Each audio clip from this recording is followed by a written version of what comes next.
Tired of jumping between tabs just to schedule a Google Meet?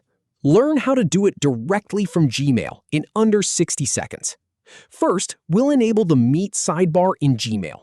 Then, I'll show you how to create and send an invite, all without leaving your inbox. Start on the Gmail homepage.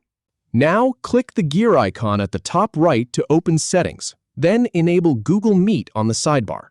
Next, click Customize to adjust which apps appear. Then, click Google Meet to add it to your sidebar. Once that's done, click Done to save your changes. Now, click Reload and wait for the page to refresh completely.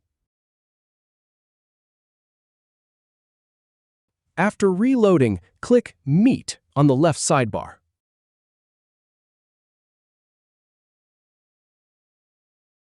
Then, click New Meeting to start creating a meeting. Now, click Send Invite to open the sharing options. Then, click Share via email to send an invitation through Gmail. Type the email address of the person you want to invite into the field. Finally, click Send to deliver the invitation. That's it. You're all set. If you have any feedback or if any info is inaccurate, please leave a comment below. We'll do our best to answer or redo the video if needed. Thanks for watching.